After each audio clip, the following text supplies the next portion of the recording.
Welcome back, ladies and gentlemen. We're about to kick off our next match, where Alliance will be taking on Cloud9 for the second time. And this match could be the battle for second place. If Cloud9 wins, they will be 3-1 in the group, and Alliance will be 1-3.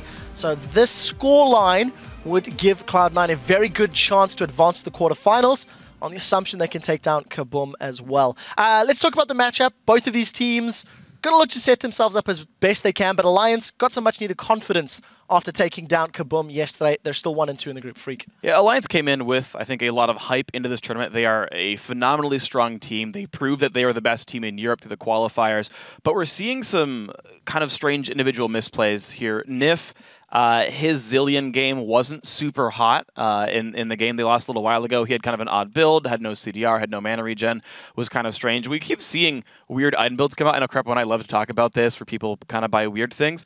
But I know the skill is here in these guys. I know that they can be the strategically strong team, the individually strong team. They just need to show up as the team we watched all throughout the summer split. Yeah, and their opponents this game, it is Cloud9. They're 2-1. They dropped the ball yesterday to Naj and Shield. Crumbs, I feel like their head or their strategy wasn't necessarily in the right place against Naj and Shield.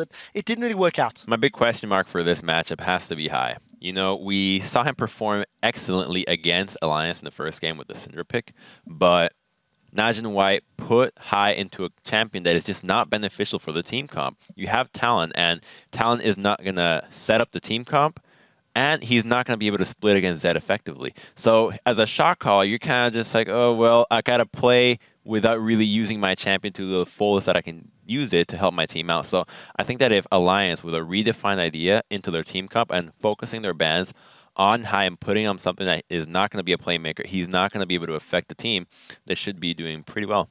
I actually disagree a little bit there. I think that what High did was fine. He went even in CS in lane, like 90-90. The biggest point why that game was lost there was just the bottom lane just wasn't up to par. 2v2, they didn't win the race for level 2 even though they tried. They didn't lane swap even though it would have been beneficial for all parties involved. And Cloud9 has just shown how good they are at lane swaps. And I think I just want to see Cloud9 lane swap again and show that just that intellect that Meteos has. Short final thoughts before we get to predictions, probably. I think Cloud9's going to fix their ban pick phase because they know High is going to be focused. So at this point, they get a chance to counter pick mid. So it's up to High to prove that his pool is bigger than what we've seen so far, and they can deal with Froggen's, ferocity. Well, let's see where you guys are putting your predictions. Freak, I want to know, which side of the Atlantic are you siding with? Cloud9 or Alliance, and why? The best coast, the west coast of the Atlantic, the North American team, Cloud9 here. I think that the loss they had was a little bit uncharacteristic. Even though it was to a great team, I still think that they're normally much smarter in their decision-making, and as long as they don't hard engage with a late-game team comp 20 minutes in, they'll be good to go. Crumbs? I'm going to go with Alliance. I think that Alliance has a good idea as to what to do next after the teams get to know each other. So I'm really looking forward to this matchup. Now, I know that the next two predictions have already been locked in, but the Prophet has spoken. Prolly, who's winning this game and why? I'm actually the complete opposite of Crumbs. Not just because I'm choosing Cloud9, but because I think Cloud9 can adapt better than Alliance can. So after these games, I think they're going to be able to fix all their holes in their ship. And finally, Crepo? Yeah, I'm going to go with Cloud9 here. Not because I think they're, by default, the better team. I think a top-level Alliance at the height of their game can be better than Cloud9, but from what I've seen so far, they've been playing really well, and the last matchup just showed the disparity in terms of like intelligence when it comes to like macro strategy. I think Crumbs is 2 for 2 when he's gone against the rest of his analysts in correct predictions. Let's see if he makes it 3. Yeah, let's see. Let's see how you guys at home have been voting with the fan vote according to lolesports.com. It is much closer. 54% of the viewers are calling this one in favor of Cloud9. The players are just about ready, so we'll head over to our trio of casters for the next match. But first, Alliance's Shook talks about his growth from a solo queue player to being part of a pro team.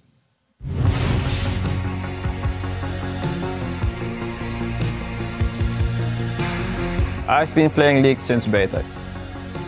Since I started in 3 months, I became really good at the game and I just kept climbing and climbing. I enjoyed the game, but I was also good at it.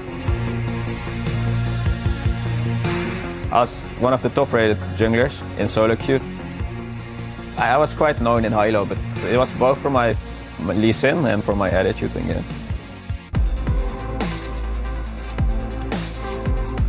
I know him since Season 1. In high elo I was playing a lot of solo queue too, and that time he had the reputation of being somewhat toxic. I had a very competitive spirit. Very often, if the game wasn't going well, he would just go AFK after like blaming his teammates and stuff like that. I just got pissed off and I had to vent somehow, and I just chose to do it that way, but it's the wrong way. I was in a team back then. Like, I was pretty sure we were gonna qualify for the LCS, but 3 days before the event, I got banned. So not only me, but my team suffered from that as well. And I was more upset about the team having to find a sub-jungler in such a short time. It was quite a failure. I wasted basically 1 year of being potentially in the LCS. I just decided to channel my competitiveness in like a positive way instead of a negative way. He realized that LCS is bigger than solo queue, so he tries to improve every time. What's happened has happened, and we don't really care about the ban. We look at the person he is now. I wanted to get into LCS, but I just decided enough is enough. Like, just keep calm. Like, if you get frustrated, just take a break. Let's just play the game where it's meant to be played, to have fun.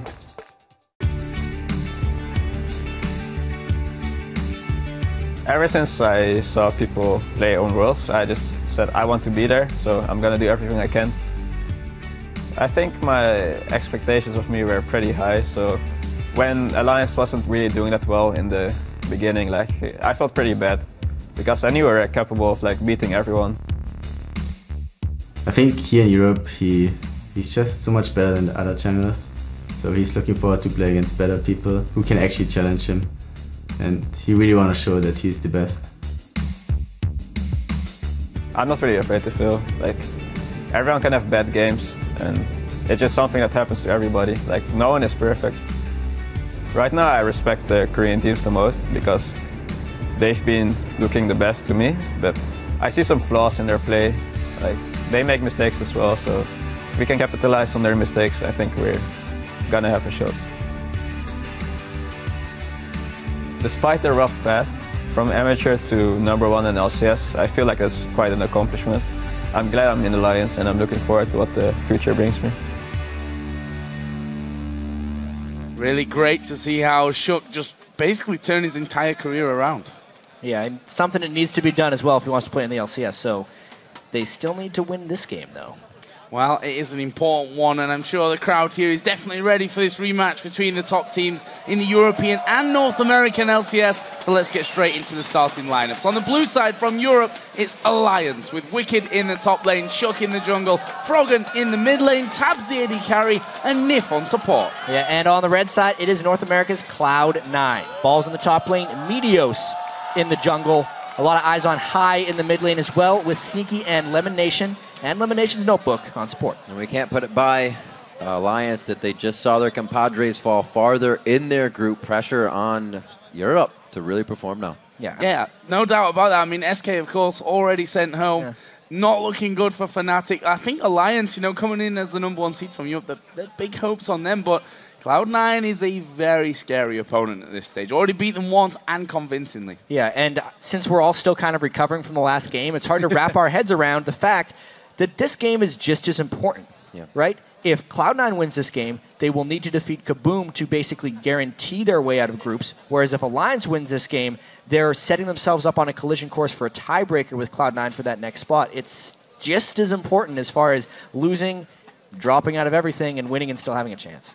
So where are the big picks then? What do we see here? We heard a lot there from Shook and how he really wants to test himself against some of the best junglers in the world. Will we be seeing a bit of jungle focus in this game? For me, Shook, no, we've been seeing that he has been practicing a couple of different things from Korean solo queue. And the fact is, he had a ropey start to Worlds. And the thing that I need to track the most here is Cloud9 on red side. They feel like their pick and ban, especially in this World Championship, is almost weaker on red side in comparison to their blue side than it has been in a really long time. The fact that Alliance now has the freedom to ban out the Syndra and the Rumble really puts a dent into Cloud9's overall strategy. I'm actually very surprised right now that the Zillion and the Maokai are both kind of going through. The last ban for Cloud9 probably has to be Alistar. The top lane has usually been getting the last ban, figuring out how to knock them down just a little bit. If they get the Rumble, it's been focused, so That's out of there right away. Balls will not have a chance to play that because of his beautiful record on that champion. Maokai from Alliance. Now Cloud9 to answer. And Maokai has been something we've been curious about the blue team banning, and they're letting Alistair through. Wow. All right, there's a few things to say about this. Call me a liar. It's surprising, but Cloud9 definitely does their research. They kind of trade the Alistair pick for the Zilean as one, and two, Wicked did not have a good showing on Alistair in the European playoffs. He had some very lackluster games.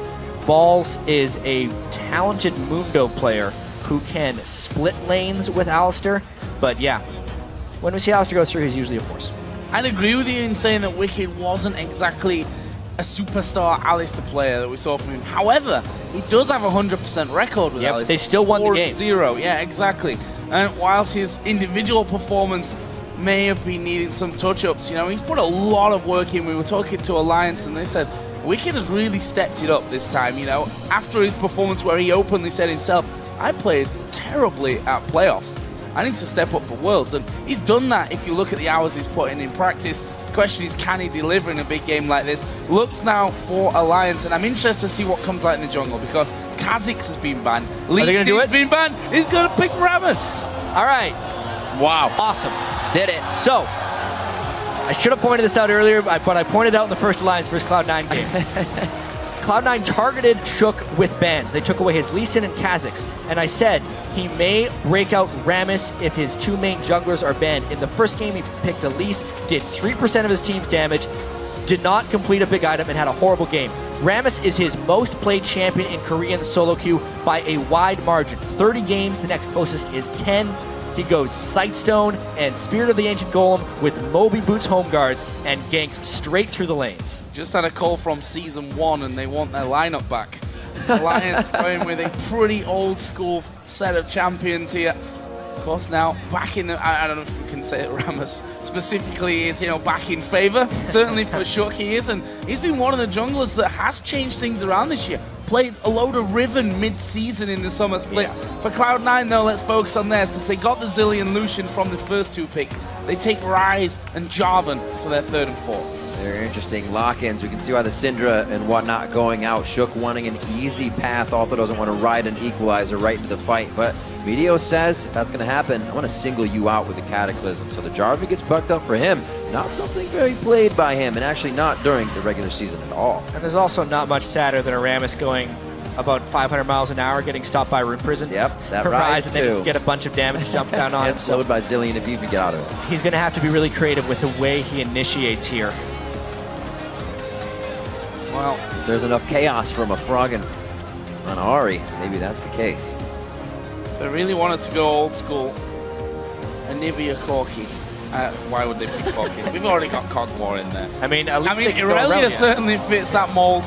And we're going to be seeing Froggen on Ahri. So we said this yesterday when we played Najin White Shield that we want to see Froggen on a champion that he can come up massive in games.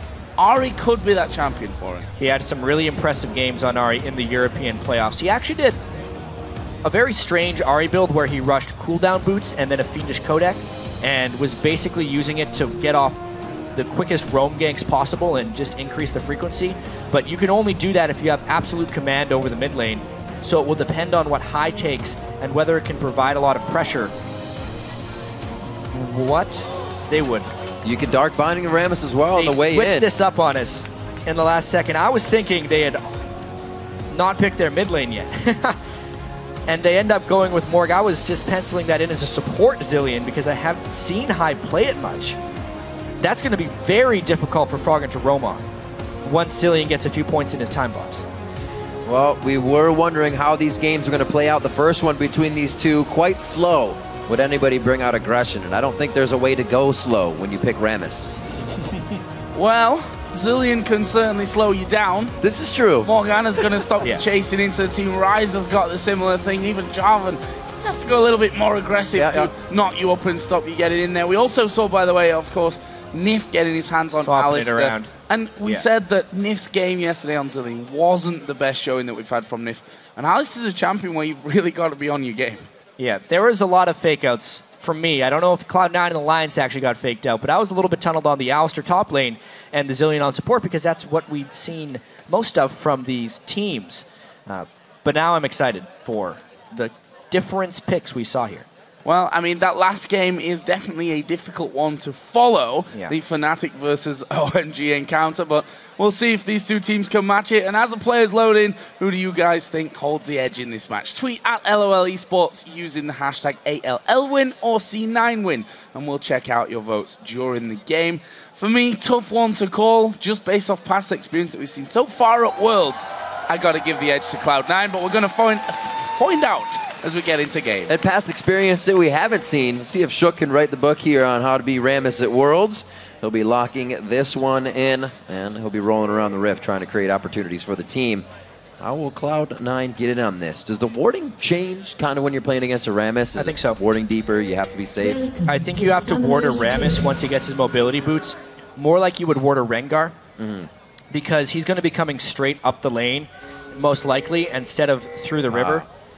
Also, Rammus is so popular in solo queue, oftentimes because he can go through wards and you still don't have the time to react. He's so fast once he gets those mobility boots with his power ball that even if he goes through a ward, you may not be able to retreat in time. A lot of that will have to do with his lane follow-up as well, with which Alliance has built a lot. You can see Wicked in the top lane on Aurelia has been maxing his Equilibrium Strike. You chain a stun as Rammus flies through ward, he will make it to you. Or in the bottom lane with Nip on Alistar. Same thing with the Headbutt Pulverize. Some very hard ganks to stop. We saw Meteos getting calibrated a bit there. Flag toss a bit short. Next one should be good. Like we said, Jarvan really wasn't his forte throughout the season, so we get warmed up a little bit here in the beginning. Everybody giving each other quite a bit of respect to start this off, and the line of scrimmage is the river. Already wards down in that bottom lane though, and Cloud9 got themselves inside the brush. So we'll see what they actually go for here, whether they're just going to hang around inside of that top side and hope that Alliance move in there. Of course, the Pulverize can be a bit of a problem in these early stages, but Dark Binding may be a good counter to that one, as Meteos here will be starting off by the blue, and Rammus for Shook. First time that we're going to be seeing Rammus coming out. That will be starting off down by the red buff. Niv starts out with heal, so he almost immediately loses his lane presence. He actually used it to try and shove the lane with Trample a little bit while not taking too much harass. But as far as retaliating that Dark Binding, Alliance doesn't have any threat right there. I also like the fact that Lemonation picked Morgan to Alistar because Dark Binding can block a lot of his all-ins. It's an old pick for Lemonation. He's played it a ton in... He's got good aim though. He's got fantastic aim. He's really good at champions that require a little bit more setup and mental game because he's a very good predictor of things. Also, all those picks we were talking about is going to give Shook hell if he tries to initiate with the amount that he can be locked down. It'll be very interesting to see how he works around that. Froggen making sure Meteos doesn't make an early visit towards mid. Shook starts off on his blue. Rammus is actually a little bit vulnerable to early counter jungling. So Shook's start, he must feel relatively fortunate here to not be disrupted in any of his jungle paths. And a lot of people don't pick Rammus in competitive play because if he falls the slightest bit behind, he starts feeling really useless. Watching his first few ganks could very well decide this game. Oh, good charm there from Froggen onto high. It's going to give him quite the chunk of damage to put down. Did take a bomb for his pleasure, but that mid lane is somewhere that we're going to have to keep an eye on. Wicked also was chunked down earlier on, and again, Ball's going to go quite aggressive onto him, using a lot of mana early on. Looks like we're going to be seeing the first gank coming in as well from Meteos, and of course I curse that as he walks straight back into his jungle. Yeah, hatching that ward right above Wraiths and seeing Balls, like you said, on something that he can be aggressive. He's been put on Shen in the past and things he has to play safe, and he's been vocal. He does not like that. He likes to be able to fight with the team or even control his lane by himself. More action to the bottom. Nif catching all the bindings. Good hands. Good hands. So there was an old strategy in around Season 2 where Alistar would actually max heal in lane. COG used to run it with Vayne often, and they would just use Alistar to take hits while Vayne CS'd. Nif has yet to choose which skill he maxes, but he's definitely taking a lot of hits and trying to rely on that heal for sustain. It's a sneaky amount of sustain if you put many points into the heal. will have to track that since they are at a bit of a disadvantage against Black Shield in that lane. Meteos is actually coming through the lane towards that top side of the map as well. Maybe trying to get some early camping onto Wicked. See how that one all works out for him. There's another binding lands there onto Nif. That Tormented Soil getting a couple of ticks off as well. So Lemonation so far been pretty much on the mark. That would obviously happen, as I say it, with his Dark Binding aims, is what I wanted to say, as one wildly misses and goes through the brush. But could also argue that he was maybe having a look to see if Shook was in there. Very well could have. I mean, Rammus, we've yet to see that Rammus gank. He is going with a more conservative Rammus style, actually. An early Quill Coat instead of trying to get Boots mobility right away, but the Boots are on the way. I feel like that'll be his next buy. Kind of rushing towards each one of his camps, probably, as you say, to get those boots. And we'll see what kind of effect he can put in the game. Meteos, we just saw him up top a little bit ago, paying consideration to Wicked on his Aurelia. It can and will wreak havoc if he gets a good laning phase. As you were saying before, Joe, Wicked also stepping up for the team. And when it goes well, the team also starts to play well around him. So if they can get that going, thumbs up for Alliance. And they need it. They need Wicked to go big. They need Froggen to go big. I mean, Shook's playing Rammus in pretty much the game that decides if you go any further in the Worlds. I really want to see the effectiveness of that Rammus as well. Looking at all the things that Cloud9 has picked here, I mean, even just a Black Shield on whoever he powerballs into will deny the taunt. So he's going to have to be really creative. Hopefully he can just get farmed. Rammus has some of the best health scaling in the game in the sense because if he puts his defensive powerball, it gives him so much armor and magic resist, his effective health goes absolutely crazy. But that takes, once again, a lot of farm. And I don't know if Alliance has that kind of time. Well, they'll have some time. Seeing the tears on the side of Cloud9, it gives them a bit to work with. Not a lot of damage is going to be coming out just yet. Meteos again.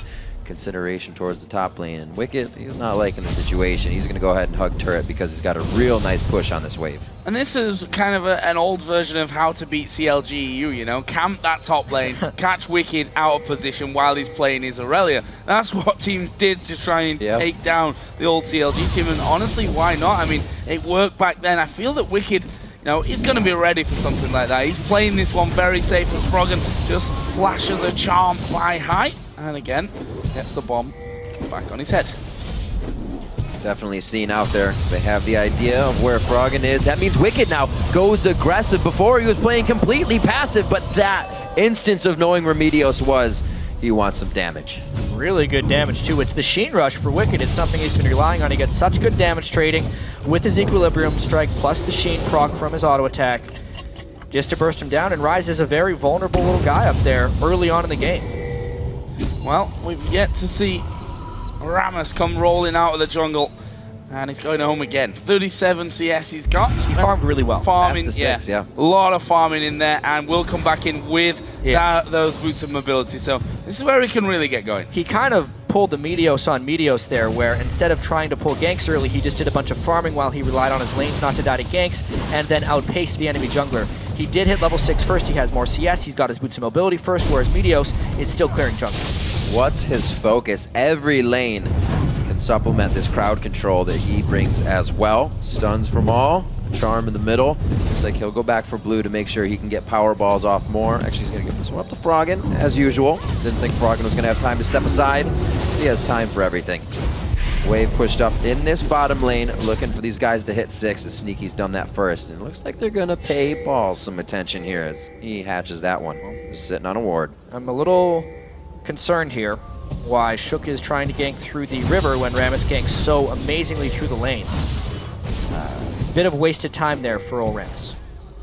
I wanted to reply with just okay, but I feel like we could get a fourth caster in here just to provide that for us. The Rammus commentary. And okay every now and then will certainly add to the atmosphere. Shook actually on top of a pink ward there. We'll put a pink down of his own and spots that one that's actually been down for quite a few minutes. And Shook is going to be getting some clearage going on. So, where's he going to be able to get involved in the game? Because it's all well and good farming up. If you know, you need to make impacts here. You need to be able to get in there, get your lanes going. I suppose you could argue that while Meteos is farming as well, Shook could technically just keep playing that game. Transcendent Blades onto Balls in the top lane. Wicked with the level advantage and the CS advantage here, playing it very nicely. I don't know if we're going to see more pressure. Shook's kind of, he doesn't know where he wants to go right now. He's kind of just hovering. He still wants to punish that top lane. Something that happened in Cloud9's first game against Alliance is they allowed the Aurelia through. Now Alliance is going to try and punish. Uh-oh. Yeah, I'm not sure that Ball's actually meant to put down the stun on towards Wicked there. Shook comes rolling on through. First gank results in a first blood, but Shook might be in a little bit of trouble. Going to be chased here by Meteos. High is actually coming around as well. Going to get the speed up. There is the bomb coming down. I think that's enough. Yeah, the auto attack will help, and High is going to take down Shook. I have to say, Balls did not play that gank properly. You would want to Rune Prison the Rammus and then run away from the Aurelia, but they were pretty close together. And then they also killed him not even near the turret, but at least he prompted the overdrive. He knew he had the collapse coming back up, so he is behind Wicked's Aurelia, which is really scary, but at least he gave High a kill, so it's kind of a trade. A little bit of back and forth, but Wicked to that Triforce faster, a very scary thing. He is not afraid to put his foot down and start making plays for the team. See what kind of advantage can be grabbed here in the bottom lane. So far, it is a 20 CS lead in favor of Sneaky. Shook charging up here. Zoom. Looks like he could zoom. That's going to be a face-to-face hit up. Wow, Meteos in the back pocket of High here. Gets the Zillion ult down. The Ignite will not tick fully, so he's not going to come back stronger. Might have given them a chance to re-engage, but they back off for this one. Summoner's blown in the mid lane. And actually Shook there going for Home Guard, so he's going to be coming out of base with roughly 4,500 move speed. That is the rough estimate of his move speed. It's also the common build you see on Jungle Rammus. It's very much solo queue, but it's also the most effective way of building Rammus. We'll see how quickly he goes back. Generally, you just burn a bunch of health and mana and you don't clear the jungle too optimally, but that doesn't matter because you get back to lane in an instant with Home Guard power pulse. And it creates such a dynamic, too, that Cloud9 has to think about. The window for jungle ganks usually slows down after you get a gank, but he is going to be back every time, and something they can be caught off guard with. Not caught off guard on the first dragon. That goes over to Cloud9. 12 minutes on the clock. And that was basically just Balls going bottom lane instead of back to the top lane. It will hurt him in the short term, and I think the main threat for Cloud9 here is if Wicked can run over Balls in that top lane, because based on the team comp here, Cloud9 needs that mid-game power spike, and therefore they need Balls to actually get to his Rod of Ages pretty quickly. And if Wicked is able to overcome that with a more powerful Aurelia that can then roam down and start taking over the game, it will throw a pretty big wrench into Cloud9's plans. Roam from Nif here. Up and Shook get in some wards. What's his Death Squad looking for the top lane? They considered, let's get Balls again while he's up here. Wait a minute. Balls isn't in his top lane. 4 people to the top side here. Maybe they'll get a turret out of this one. Wicked's been freezing it the whole time, so they think Balls is standing on his turret. Yeah, they're prepping for a dive. Instead, they're going to get a turret, and it's actually a turret trade. It's almost like an early game lane swap, except it's happening in 13 minutes. Yeah, and they lost the dragon just before that, which I suppose is very much Alliance style. You know, we're not comfortable enough to challenge for the dragon, give it away rather than losing a few kills as well. They do get that top turret back, but leaves them 1,000 gold behind. The Shook is gonna find Balls here. Let's see if Balls can actually get away. Nif moving in, the bombs start to come down. Charm will land onto Balls, but they've not done enough damage to finish. Yeah, nice defensive showing there by High to just prevent the all-in, since it would have been chrono shifted away regardless. Alliance is in a pretty peculiar position right here. They burned a lot of their stuff to get that first catch on a ball, so they don't really want to show into the mid lane now. Ping in the top lane from Balls. He says Wicked is MIA at this point. Doesn't look like they really have the flank to get in on anything here. Good wards coming in from Cloud9 and both Alliance to try and make these work. Nobody really coming up with too big of an upper hand. The gold from the objectives in favor of Cloud9. And these lanes have opened up quite quick. We're getting a lot of roaming here. Whoa. There we go. Yep. Recall is not the same for a Home Guard Rammus than it is for anyone else, because he gets back to mid lane in about 5 seconds after recalling. He just bought a ward. Like, that was his only reason for recalling, but he filled up his health and mana, and then he just goes and takes the buff. funnily enough, I wasn't all that far away with 4,500 movements. Well, reaching 1,000 there, speeding out of base. Froggen will be getting his blue buff gifted over to him. Has a lead in the lane in terms of CS, but of course, High does have that kill with Zillion. Theans will be coming up first for High, along with his tier, of course, getting stacking. So building up those minor items. Similar scenario for Balls in the top lane tier, and has got the blasting one, so Rod of Ages will be coming into play soon. Trinity Force for Wicked, though, is a big item. Pretty crazy how much Balls is trying to avoid this top lane. You do not want to give Wicked any bigger of an upper hand other than CS at this point, but Balls will fall farther and farther behind as this happens. And that's the big reason Balls is avoiding Wicked in that top lane. I mean, Wicked is, unless he's willing to push into the second tier turret, right, not going to pull much pressure up, he should probably be pushing this as quickly as possible.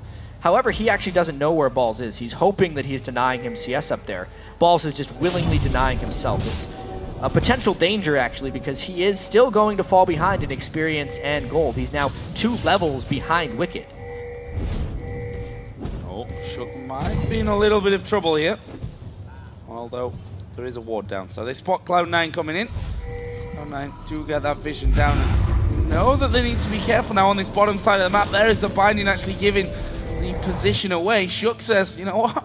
I'm just leaving you guys to this one. Let's see if they can actually hold. Looks like they will, because Sneaky and Lemonation not going to push any further. A lot of forward wards put in this one by Cloud9. Let's see how they act on these instead of letting us get swept out. Meteos actually is going to just protect High as he backs in the mid lane. Shook standing on a ward as he throws one down. Have not seen gank coming from him too much. On the Rammus, it's been more of just in and out, put some wards down, not too many ganks yet.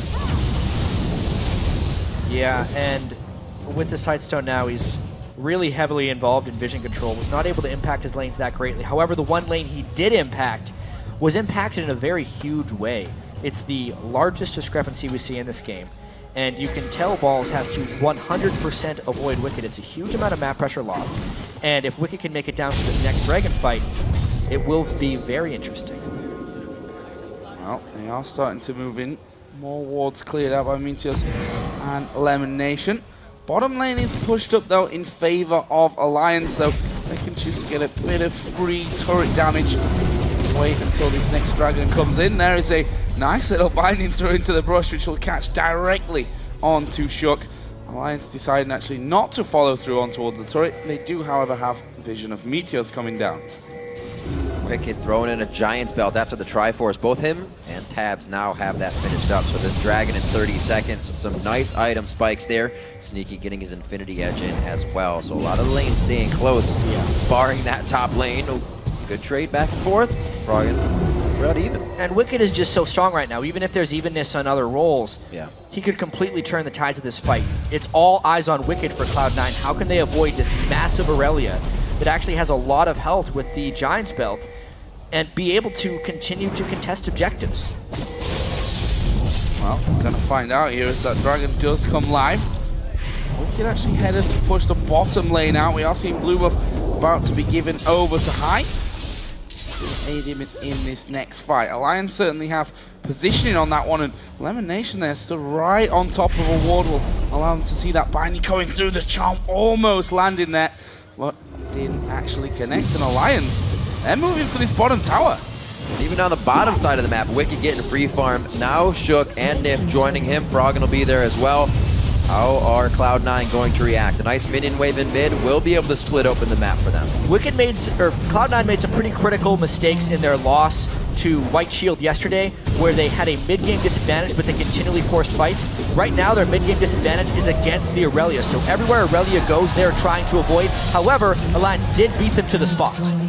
And then they're leaving Balls, the guy who has been behind back to guard. This is not going to work out too well. An inhibitor turret, sub 20 minutes coming in for Alliance. This is a stark difference from the game. Why stop there? There's only 3 people from Cloud9 defending. This is an interesting one indeed, as they are going to go towards Balls, takes all the damage, flashes away. He's got the Chrono Shift on. Looks like Cloud9 might be able to hold them off. Shook actually getting the heal there to keep him alive. It didn't quite finish off that inhibitor, but they may be headed off here as they try to escape.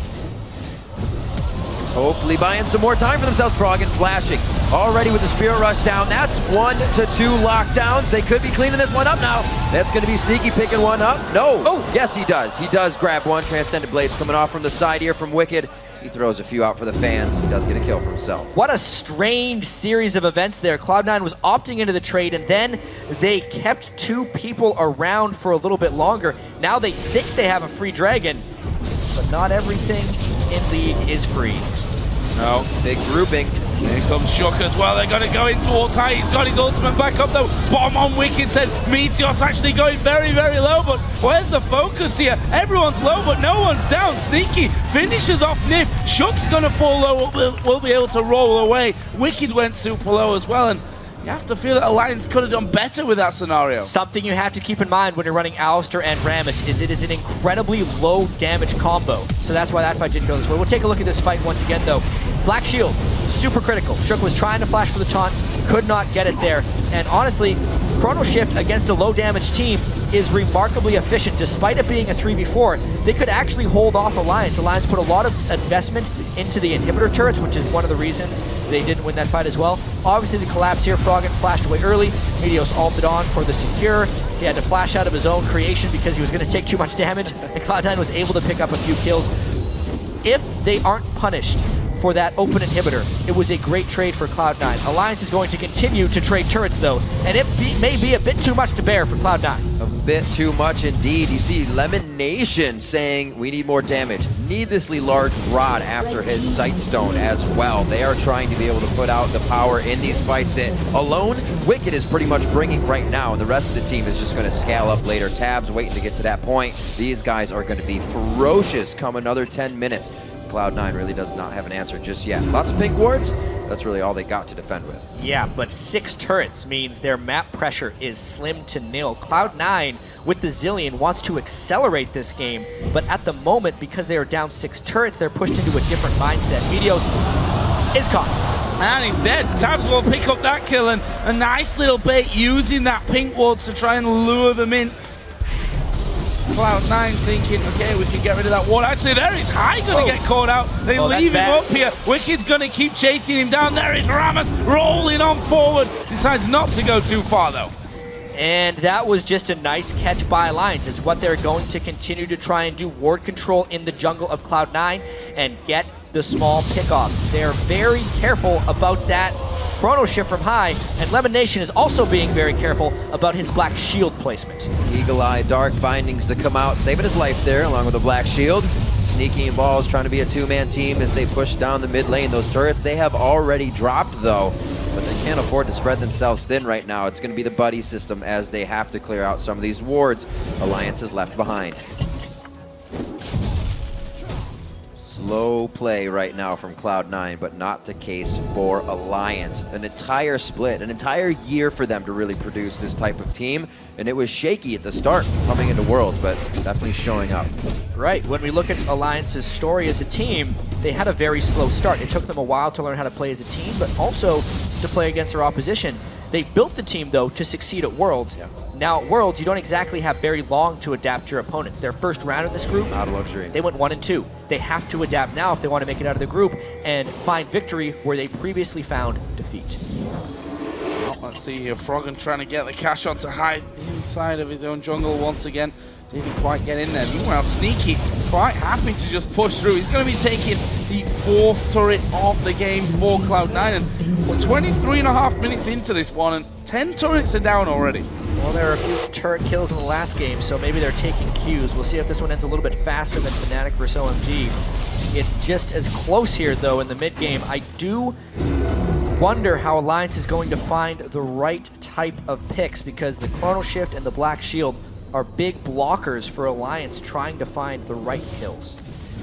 This Scepter coming in from Froggen. Interesting. Usually see the Deathfire Grasp trying to pop a Zillion, trying to pop the support, but he goes for the magic resistance plus that magic shred. So, well, they're really trying to diminish the damage from High and Balls at the moment. They don't think Sneaky's at a point where he is an adequate threat yet. Plus, they have Rammus, who can just be the one guy to taunt him and take all the Lucian fire. Well, then they just have to worry about the magic damage.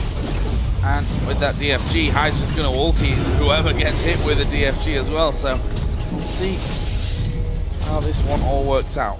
Waiting for Nif to maybe get started here, because once he lands a decent pulverize, it's good follow-up with the charms coming through. Actually, Cloud9 here headed straight down this middle lane. They want to go on this inventory. Lemonation's really low on mana for Cloud9 to be posturing so aggressively. That's what Nif sees. He goes. The double headbutt pulverize from Nif with his ult on. They're on to Taz, but it's only Meteos. Ball's trying to focus that. Chrono Shift's going to come back up for him, but they're standing in Tremors right now, and it's a lockdown kill onto Tabs. The Cathian surprise to deliver out the damage does not help, but Balls is on the run here. Alliance coming up on the fight overall. Actually, a 2-2 across the board. The magic of Zilean. It seems like they would actually have an edge, but they have to kill Balls twice. Tabs and Nif actually get singled out by Sneaky on the other side of the fight while Wicked was diving Balls really aggressively, and somehow Cloud9 gets away with pushing a little bit deep. Looks like Froggen might be trying to go up this mid lane here. Cloud9 actually full on recall from those 3 remaining men that didn't go down during that last fight. For Froggen though, it was just a case of clearing out on that middle lane. So let's watch this one again. Started off with Alliance getting bound up there by Elimination. Yeah, obviously though, Nif is a little bit too strong to focus, and Wicked, sorry I was wrong, was looking at Sneaky but then decided to kill High. I'm trying to figure out exactly what happened to Kog'Maw. Meteos just killed him, straight up, and then Nif's ultimate ran out, so Sneaky was able to get the secure there. A very spread out and somewhat chaotic fight, which we will probably see a fair bit of, considering all the single target damage on Alliance. They will need fights to be a little bit spread out to avoid dying to what will be a lot of AoE from Cloud9. And I'm interested to know what the comms are for Cloud9 right now. Usually only High in the team fights, but he's got so many different things to think about with being a Zilean. Who's he speeding up, slowing down? Who's he throwing Chrono Shift on? Is it really him still calling the shots in these fights? 5 pick wards down the line as Cloud9 is trying to stave off the push that Cloud9, or Alliance, just looking at what's on the screen and saying it, Alliance is pushing down. And we'll see if they can do that. Well, if there's one thing I always want out of a Zilean who's on my team, Riv, it's someone who's willing to say, I got you. And since I speak so much on communication and the team has so much trust in him, it makes sense that he will be able to deliver those ultimates on the right targets to prompt aggression. But it's still going to be difficult with all those charms flying around. Alliance again pushing up that bottom wave because an open inhibitor. Cloud9 doesn't have vision control over this dragon. It's real dangerous. Whoa! Meteos going right between them here. Elimination gonna get taunted in, but who are they gonna go for? Wicked diving in the back. It's a good ultimate from Elimination, and the Culling is gonna go through them. Ball's got the ultimate on him from Zilean. Elimination still alive here. Finally a flash in from Tabs. They've managed to lock up Balls, but he gets the kill onto Froggen. Shook will actually go down as well. Balls are still going. Are you kidding me? And the bomb will get another one. Triple kill for Tabs on the other side, though. It's a 4 for 4. How? Miraculously is the only word I can say right there. Alliance's low damage as a team really cost them there because the revived Balls cleaned up and they were never quite able to finish off High despite Where did this go? Meteos burning everything for vision. The fight starts, obviously, and now Cloud9 gets a decent amount of AoE down, but really, they were caught with their pants down when they checked this spot right here. Meteos dies pretty much without doing anything. Obviously, Tabs is wrecking face in the back of the fight, but he's the only one really able to wreck a large amount of face. Froggen gets killed by the Balls that he revives, and then it's just a comedy of no damage right here. Rammus, Alistair, they can't do anything. Tabs isn't at range yet until the last hit, and Rise plus Zilean take out a bunch. Balls has been the focus of that Chrono Shift just about every single time. You can see him bringing out a blue elixir for this one. Cloud9's definitely want to get back to the fight. They teleport into the Death Rush. Culling coming out from Sneaky. Meteos missing the flag and drag on that one, and that is the re-engage. A nice orb of deception through the whole team from Froggen, but he's locked up right now. Can't deliver any more damage. They pick up 1. They pick up 2. They're on to Balls now with the headbutt pulverize, and they are going to get 4 kills for themselves. They're not going to lose any this time, though. Finally, Alliance finds the fight they needed, and it's because they continually pushed the envelope. At that point, Meteos could not find the right engage. The triple kill that Tabs pulled off in that last fight gave him some powerful items, and they really just, that time, used the power of Wicked for a fight victory. Shook wanted some help. They're going for Baron. Speeding on again out of the base, and High just going to recall here, spend up what he's got, heal back up, but Alliance are going to pick up the Baron. And a crazy little fight, and this time they did it right. They waited for the chrono shift to come down, stepped back and said, okay, let that run out, and then we can fight him once again. Yeah, now with the Baron, they may be able to go and get the Dragon. They're just going to keep the pedal to the metal here. They were criticized heavily for not being able to capitalize on an advantage against White Shield, and also the entire game against Cloud9 because they had a slight disadvantage. Let's see if they keep pushing the envelope here. Wicked, though, in the wrong lane without teleport. Cloud9 might be able to take a Dragon, but it will cost them turrets. Cost them turrets, indeed. They're getting everything that puts gold in their pocket, but gold items are not working. We see the Zanya's up from Lemon Nation now, providing a little bit of help in the last fight, but with all those things being down, like you said, Joe, the chrono shift, that Zanya's down. Those are the things Cloud9 needs to win these fights all the time. Alliance just being ahead makes it that much easier. See this again. Yeah, it was just a really poor engage by Cloud9 and a great disengage by Alliance. Meteos uses this flag combo for nothing, and Balls teleports in to a disengaged Alliance. At this point, Lemonation's like, fine, I'll do it, but the rest of the team had already used all of their initial initiation. He gets a stun off, there's no follow-up.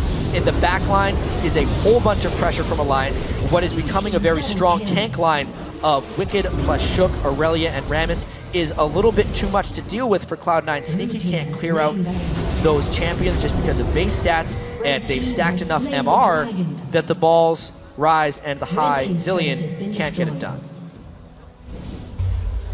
Well, Logan here just getting himself that blue buff. There's a lot of wards down here for Alliance, and that's another point that they've been criticized on. Their vision, if you think back to that White Shield game, oh man, you can argue that they walked far too often into darker areas of the map where they just not got the wards down. Cost them the game in the end, but this time looking to not make that same mistake twice. Yeah, Ruby Sightstone and a Spirit of the Ancient Golem by Shook. Even if his wards get cleared out, he's going to have a whole bunch more to place down. Ward clearing has been better this game for Alliance as well. You can see pink wards already down on the map, but pink wards still in their inventory, something that the best teams so far at the World Championship have kind of been doing. Alliance was actually second worst in the group as far as wards killed going into this game. I expect they're going to move up a little bit in the rankings after this one. Yeah, just a tad. It'll be interesting to see those stats at the end of this one, which might be quite soon with the ferocity Alliance has put into this game. We will see High getting caught up there. May not have time. Even Chrono Shift. He wishes he could turn back time on that one. The inhibitor is going to be locked down here for Alliance. 32 minutes, and they are pressuring the base quite hard of Cloud9. Cloud9 so reliant on Black Shield and reaction time, but with cooldown boots, once Shook gets that flash taunt, it's 2.5 seconds of not being able to cast that Chrono Shift, and they burst him down faster. Second inhibitor going to be pressure. There's Froggen moving in. The charm did in fact go wide there, but Alliance come into the base with that Baron buff on, get 2 inhibitors down. Now they're just going to go straight to that top lane and start pushing that one through. With, you know, Alliance's composition here, they're quite happy to go under the towers, and they can blast you from range, especially when you've got the likes of Cogmore in there. It's definitely a change. Speaking with Cloud9 and watching their games, it was slow, slow, slow. Even against Kaboom, they said, we didn't want to make mistakes. Nothing silly, we'll play it slow. Alliance is attacking that right now, and the slow is not working for Cloud9. No, Cloud9 is out of time as well. They didn't necessarily want to play this game slow. That's why we saw so many mid-game skirmishes. Yeah. And just flat-out giant team fights, too.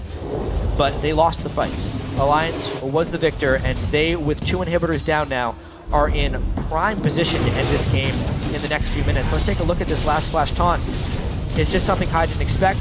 Wablam. Very last edge of that taunt. And yeah, there's nothing High could do since the Black Shield was actually on Lemon Nation instead of High. And not quick enough to get the Chrono Shift onto himself there either. I mean, there was a split second where he wasn't locked up there, but at the same time, you don't want to just use a Chrono Shift as soon as someone flashes on you. You need to use it right before someone dies. High can't be in the front line. Obviously, hindsight is 20/20, but Shook had the faster fingers there. So Alliance finally got this wave pushed up on the top side of the map.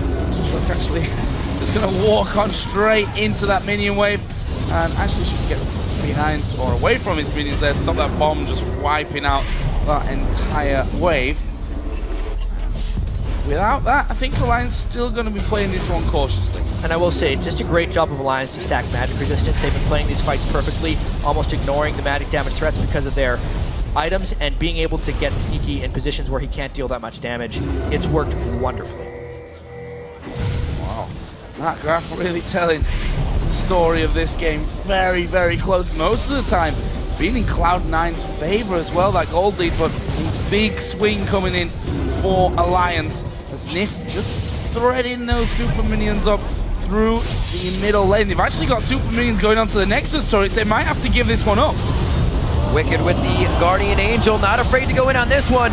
Nice Soul Shackle from Lemon with the Zanya's down, but he will follow quickly going down. Meteos is going to be the next one hit up. Could this be game already? The minion waves are hugely pouring in for Alliance right now. They could look to seal the deal. Ball's one of the last ones standing. Sneaky on the outside is just charmed right in, and it was a beauty. One more shot coming in from Tabs, does not take down high, and it looks like they are ready to seal the deal. Well, the minions are already killing it for them. Their first Nexus turret went down without any problem, and Alliance going to go for one last kill here onto high to give them the ace, and will be able to finish off the game, tying them one apiece now with Cloud9, which means this group could be going tiebreakers. Wide open.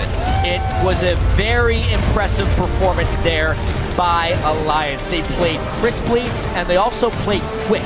All things that were lacking from their defeats thus far in the group stage. Smart itemization, they worked around the pick and ban well with some unconventional things getting through. They capitalized on the Alistair, they withstood the Zillion, and they came out victorious. And cut completely in half, a 35-minute game instead of a 70-minute one. Much more definitive here, coming out from Alliance. And wow, Shook bringing out the Rammus, getting in the heads of Cloud9 as much as they could. And it seems like, as Cloud9 said, they were a bit shaky coming into these pick bans. They wanted to be stronger. With Meteos going on to Jarvan, it did not seem like the engagements they wanted when they wanted the fights. No, and that's the thing. If you put a lot of focus in bans onto Shook, you take away Kha'Zix, you take away Lee Sin. With those, especially the Kha'Zix, do you also hinder yourself? Exactly. That's a good question. Meteos hasn't played much Jarvan in competitive play. It wasn't a terrible pick or a bad pick by any means, but he did not find good initiations with Jarvan, that's for sure. And Shook did find good initiations in tandem with Wicked, who, by the way, went off. That's a big thing that I think will change in the rest of these group matchups. It's his best champion by a mile, it seems like. Obviously, Ryze has been banned against him. He has a lot of faith in his own Ryze, or it's been picked away. But maybe targeting Shook isn't the right option. No, and Cloud9 also had a lot of faith in that Aurelia as well. Not good faith, they were afraid of it. Ball's just leaving the top lane saying, I died once, I don't want to go back there. That's going to be a huge crutch for us, and it actually was in the end still. And as we talked about after this game, this does some crazy things to the group. Right. They're both 2-2 now, with games against Najin White Shield and Kaboom left. Since they are tied in their own head-to-head, they may not even get a tiebreak. If one of them beats Kaboom and Najin White Shield, which Alliance was very close to doing, they would just jump out of the group by themselves. I'm very excited for the next day and a half. Well, it also sets up Kaboom to, whilst not many people are expecting them now to pull off a thorn big in the side. streak, yeah, they could spoil Worlds for either one of these teams if they're able to pull off a bit of a shock victory. I can't wait for that to happen if it does, because it's been a rather ridiculous day so far. We had the Fnatic 70. We've only had 2 games, Jack. Game. It feels like 3. There were enough inhibitors killed in that first game to warrant a whole day of matches, it feels like. And yeah, obviously Alliance feeling like the last European hope here. They needed to win this game, and now they're 2-2 in the group, still in position to make it out. And they did step up. People are definitely going to realize when Wicked gets going, the team feels good around it. Froggen said himself, if things happen, it's on me. But it seems like everybody's taking a bit of the weight to even it out as well, to make it a lot easier throughout the game. And you've got to, it's all well and good Froggen saying it's my fault if we don't succeed, it's my fault if we don't win and do well, but at the end of the day, League of Legends is a 5-on-5 team game that every single component of that Alliance lineup needs to be really on the ball if they're to win. Yep, and Froggen was good that game, but the rest of his team was honestly better. It was Wicked and Shook getting those ganks early on, it was Nif finding the initiations, and it was Froggen following up and being a good teammate. Well, as the teams keep fighting for those spots in the quarterfinals, don't forget to keep sending us your favorite players to us on Twitter at LOL Esports, along with the hashtag World's Big Plays. For now, though, we're going to send it to Shox, who's standing by with one of the winning players from Alliance. Thank you very much, Joe. I am indeed joined here by Alliance's Froggen after that victory over Cloud9. Froggen, talk to me about you guys' composition. We saw the Rammus coming out there for the first time. Interesting pick. Yeah, so Shuk has played quite a lot of low elo solo queue in Korea, and everybody picks Rammus and Fiddlesticks, so he just tried to pick up Rammus, and it seems like it worked out. It absolutely did. Talk to me about your pick for Ahri, and your quite defensive build going into this. Why did you decide to play it like that? Generally, all the team is really squishy coming into the mid game, and all I have to do is dish out a lot of damage, and it doesn't matter if I focus one target on Ahri because they have Zillion, so it's better just to get tanky and more consistent damage output.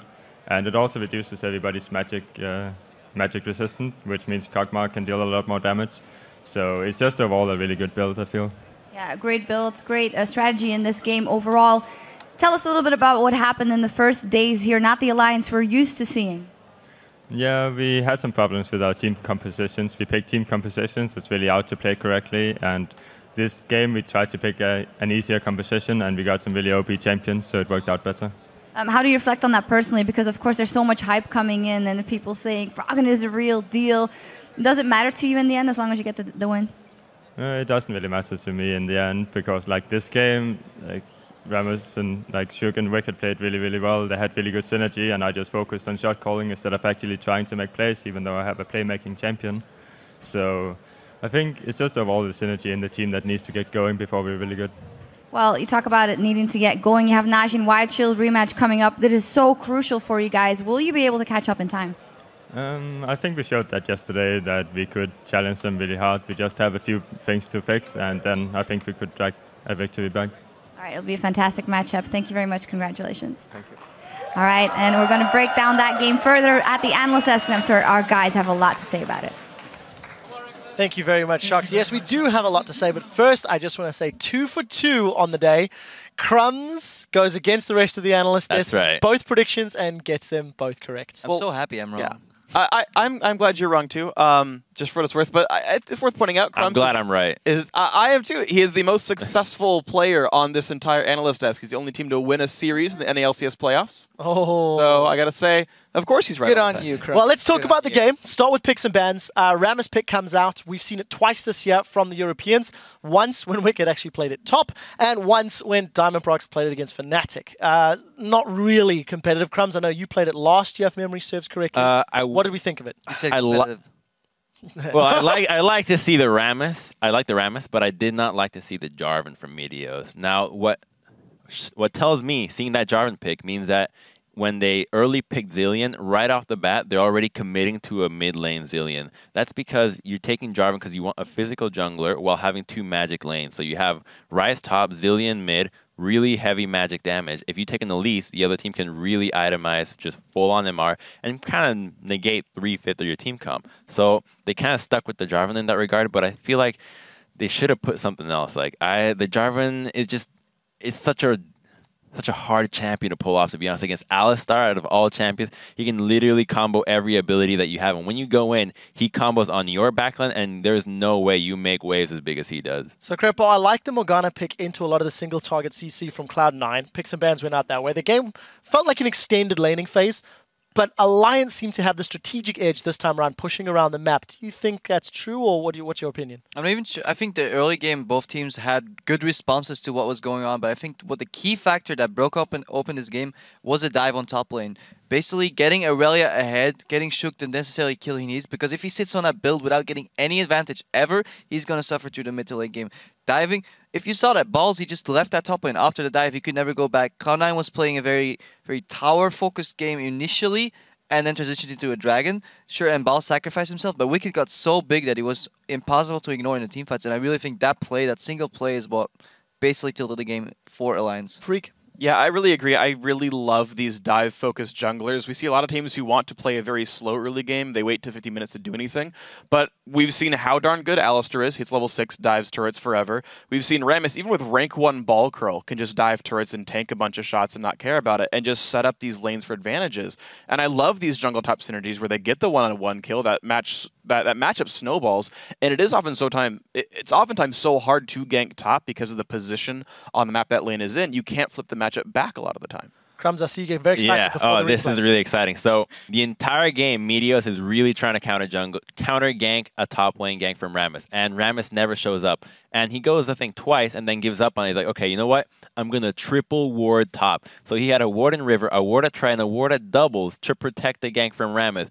And then Shook magically finds a way, and he just goes through the lane and gets a gank at the perfect opportunity. So he just never bit the bait that Meteos was trying to set up, and that ultimately snowballed. Like he somehow knew that Meteos was putting all of his attention on top, and he just completely bypassed it and won the game from that. Well, let's accelerate to about 27 minutes into the game. There was 2 very dramatic team fights that happened back-to-back, just 2 minutes apart. So this is the first one at 27 minutes. We will fast forward to the one at 29 minutes when we get there. I think Crepo and Crumbs, you guys were very excited about these 2 fights. Crepo, kick us off for this one as we roll the clip out and tell me what's happening. I just want to describe like what both teams are trying to do here. This is a very brawly fight. Meteos makes the mistake of going in here, and then Alliance kind of makes the mistake of overextending into the choke. They could just turn back on Meteos and try and kill him. Froggen does a good job jumping in, distracting, jumping back immediately right here as well. Wiki goes in deep. But this is the problem. If you engage into a Morgana, she can soul shackle us very efficiently, and that's why Lemonation was building that Zhonya so he could keep doing that later in the game. But eventually he fell behind, and then that's why he needed the kills more as well. The Chrono Shift kind of comes out too late. Bowser's already dead. But what ends up making this a 4v4 is Tabs moving to the left right here. He wants that Morgana so badly, even flashes for it. Keep your eye on Rise right now. Kills Froggen as he spawns. The bomb comes out on Nif later. And Balls basically picks up 3 kills because Tabs just wanted the Morgana. The game could have been over here already. And the fight could have just been played better on both sides, but it just shows you how much of a brawly type of game this comes, especially when you add Zillion into the mix with the Chrono Shift doing really good things sometimes and doing some things really poor, as we'll see in the next team fight. Yeah, now we're going to have a fight where the game actually is over after this one. So we start off and notice that Cloud9 has almost no vision into this. They only have a ward at Island. Now that's going to come into play later on when Wiki goes in, because they have no sight on high, but since he casts a bomb on them, on Wicked, he reveals himself and gives Wicked an opportunity to jump to him. So roll the clip. He jumps in right here. The TP immediately from Rise. So Alliance disengages, tries to get away from the culling. And right now, Chrono Shift goes on accidentally on high. Meteos goes in. They need to leave at this point, but they get baited by the Morgana bind. Morgana goes in to try to distract him with a huge Soul Shackle, but it's too late. Rise came in into melee range of Rammus, gets taunted, and you just can't go in this positioning. You have to just leave. After Chrono Shift is down, you need to realize how big of an ability this is for your team comp right now, and just accept that they could have left the fight and just leave Morgana to go, but overcommitting to baiting themselves through a bind cost them the game and that fight. Following the rest of the game, it was fairly clean from Alliance. They really didn't put themselves in risky situations. Probably, we haven't heard from you much this segment. What did you take of Alliance's team fights or how Cloud9 played the matchup? I really liked Alliance on like 2 big fronts. The first one was the team fights. I thought they did a really good job of splitting their focus. They had Aurelia and Ahri, and you never saw them just stack all on one person. They kind of kept their damage spread around. And like Froggen said in his interview, he got a tankier, more sustained damage build, which I thought was really important. And then the second thing was Alliance's way to win so far has been to focus ganks top. And all of that works really well against C9 because their bot lane isn't super prominent. Sneaky and Lemon haven't been like hard carrying games. So when Alliance is camping top, Cloud9 can't take that much because their bot lane isn't just like stomping that way. Yeah, I just want to point out just a little bit more about that, like the debate about Mikhails against the Zhonyas. A lot of people on Twitter were calling out LM, like, why did you not build Mikhails? You know, is Crepa going to whine about this again? But I actually think if you're Cloud9 and you're ahead, I think Zhonyas is a really good choice for those fights because you can move forward and Alliance can't really turn as hard on you and just nuke somebody down because you'll have the black shields and the turns are very telegraphed. If you're behind, however, you saw they needed that Mikhails and they fell behind, and that's what cost them the game because you saw Shook at the end of the game. He knew there was no reaction speed on the black shield enough, flashed on into immediate blow up, and Hai couldn't even do a thing. Yep, definitely the case. So Alliance keep their playoff chances alive. With that win, they are now 2-2. They also make Cloud9 2-2. This is making the group of life, as it were, or whatever it is, a little more interesting. All right, guys, we're going to step away for a moment, and when we come back, it is another cross-regional LCS clash as North America's LMQ takes on Europe's Fnatic.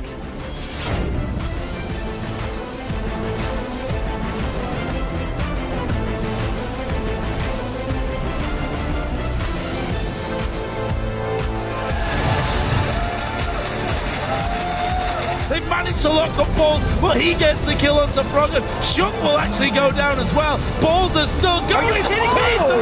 Can't deliver any more damage. They pick up one. They pick up two. They're on the Balls now with the Pedva pulverized. The minion waves are hugely pouring in for Alliance right now. They could look to seal the deal. Balls one of the last ones standing. Sneaky on the outside.